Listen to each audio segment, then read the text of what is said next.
c'est vraiment pour redonner la place à la femme à travers la clownesse. Au début du 19e siècle, la femme n'avait pas le droit d'être une clown ou une clownesse parce qu'on disait que c'était vulgaire pour une femme de faire ça. Alors, il y en a une qui est ressortie du groupe qui s'appelait Lulu, qui a dit aux hommes, ah oui, venez me voir dans mon cabaret. Et elle est allée sur scène tout nue. Moi, ce que j'ai fait, j'ai peint 12 clownesses, 12 femmes. Et j'ai fait exprès de mettre des dentelles, des choses transparentes, pour dire que la féminité, c'est une force et non pas une faiblesse. Mais c'est pas juste une clown que j'ai peinte. J'ai peint la tristesse de notre époque. Ça peut être la femme du passé avec les bigoudis dans les cheveux qu'on appelait des guenilles. Ma clownesse s'appelle guenille. La femme qui pleure aussi. Mais je me suis aussi inspirée de différents éléments du clown, tels que le nez rouge. Mais le nez rouge, ça veut dire celui qui est refusé dans la société, rejeté de la société.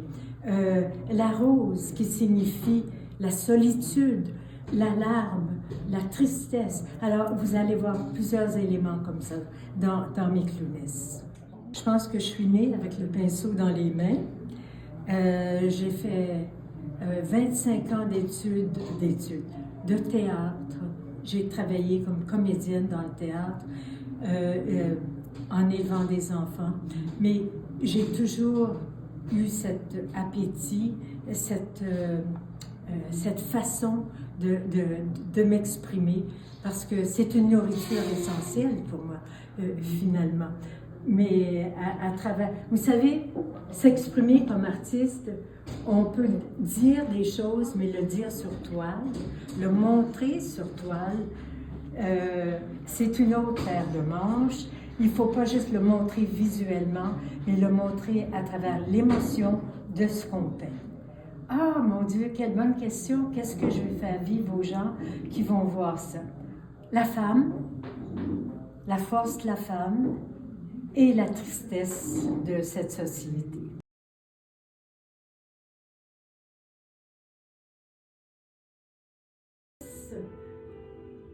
Le vieux mot français, qui veut dire la femme clown, mais clownesse aime ça aussi dans l'intimité. Et puis Denise et moi, on se disait, on dirait qu'elle se consulte, qu'elle se parle. Hein? Et on a beaucoup aimé ça. Que ce que vous voyez, les 3 photos, là, évidemment, il y a moi. Il y a ma modèle qui s'appelle Judy DeBoer, qui est maintenant en France, en Provence. Elle s'est mariée avec un Provençal. Et puis, elle était là la dernière fois, au dernier vernissage, le mois passé, puis elle est retournée chez elle, habillée avec sa transparence noire qui était extraordinaire. C'est difficile de la manquer. Et puis, là, j'en cherchais une, puis j'ai vu à l'autre bout de la salle, devant la porte, Judy qui entre. Ben, c'est assez difficile de ne pas la remarquer.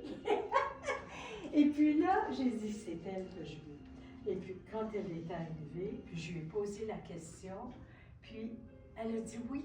Elle a dit oui tout de suite. Mais ce que je ne savais pas, c'est que Judy était déjà modèle. Elle était couturière pour les costumes de théâtre dans différents théâtres. Puis ensuite, il y a un homme là-dedans, Maurice Demers, qui est mon photographe attitré pendant 2 ans de temps. Mais là, pour le moment, je vais me taire. Je vais dire merci à Maurice. Merci à Denise pour m'avoir aidé, là, être précieux.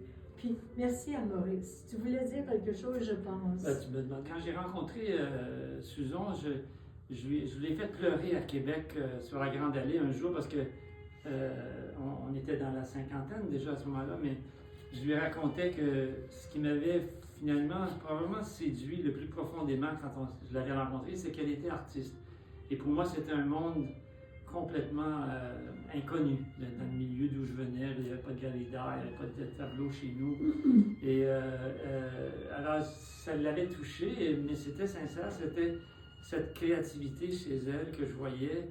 Et elle avait déjà commencé à peindre à cette époque-là. Alors, maintenant, je travaille justement, je suis en train de faire un livre sur sa carrière. On est quoi, 50, 60 ans plus tard. Et c'est impressionnant tout ce que son cheminement, toutes les phases qu'elle a traversées dans sa carrière. Mais je pense que là, ce soir, avec cette série de clownesses, on voit vraiment le climax du cheminement avec toute son expérience théâtrale, la créativité, l'imaginaire. Alors, c'est un tout petit bout de femme, d'une certaine façon, mais c'est une très grande créatrice. Une très grande créatrice. Mais ce qui reste, ça peut paraître très simple, c'est des 12 portraits de clownesses, chacune différente. Mais j'aimerais juste vous rappeler, dans le livre, je commence par souligner ça, c'est que il y a eu une époque où les femmes n'avaient pas le droit de peindre. Quand elles ont commencé à peindre, elles n'avaient pas le droit de peindre le corps nu de la femme. Et nos amis, les clownesses, les femmes n'avaient pas le droit d'être clowns. Tu es en train de dire mon discours. Ah, mais tu as plein d'autres choses à dire. Alors, juste pour souligner que ce petit bout de femme, mine de rien, vient de briser 3 interdits. Elle peint la femme, elle peint un peu de nudité de la femme, et elle peint des clownesses qui n'avaient pas le droit d'exister. 4 interdits. Alors, je voulais juste te dire bravo, Susan, d'avoir continué à peindre, de continuer à être créative, de chercher. Et elle me regarde parce qu'elle m'a demandé de dire, Guenille, les clownesses sont restées longtemps dans l'atelier de Susan, dans la cave chez nous. Alors, elles ont beaucoup jacassé entre elles. Hein. Quand je descendais, j'interrompais des conversations, je ne me sentais pas toujours bienvenue.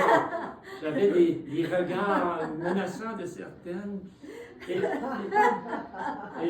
c'est la beauté de cette série. Je pense si vous vous asseyez quelques instants au milieu, vous les regardez, elles vont vous parler. Et Guéné m'a demandé de souligner que pendant toutes ces discussions dans la cave, il y en a une parmi elles qui se pensait vraiment être la reine. Et c'est Cristal, qui est juste à côté de Jean. Elle se prenait pour la reine et évidemment elle disait c'est moi qui vais avoir la plus grande place, c'est moi qui vais être vendue la première, c'est moi la plus belle. Et les autres n'ont pas trop aimé ça. Et je ne sais pas si Susan a entendu, mais Guéné regarde maintenant Cristal et elle dit tu vois, tu es cachée dans le coin, tu vas être la dernière à être découverte. Ça fait des années que je fais de redonner à la femme sa pleine valeur, son plein pouvoir en tant que femme.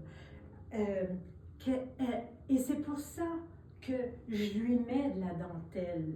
Je lui en mets beaucoup. J'ai exagéré ça. Je lui ai mis des sous-vêtements. Celle-ci, ça représente vraiment, son nom c'est pas Lulu, mais Lulu, c'est celle qui est la clownesse qui a vraiment percé comme clown. Et puis elle a invité les hommes au cabaret, elle leur a dit ben, venez me voir. Et puis elle est arrivée sur scène tout nue. Il y avait des animaux avec elle aussi, mais juste pour dire je suis femme. Alors moi je voulais que ça soit dans la douceur, la délicatesse, et je voulais pas que ça soit la femme nue, mais je voulais qu'on voit sa nudité à travers de quelque chose de très féminin. C'est ça qui était important. Puis, je ne voulais pas juste faire ressortir la puissance féminine de la femme, parce que c'est ça qui lui donne sa puissance, mais je voulais aussi faire ressortir la tristesse de notre époque. Et c'est pour ça qu'on ne voit jamais la femme qui sourit ici, parce que la femme est aussi très sensible. et elle comprend qu'aujourd'hui, sur notre planète, on vit une période très difficile. Alors, j'ai réussi à combiner ces deux choses-là en même temps. Merci. Bravo. Merci.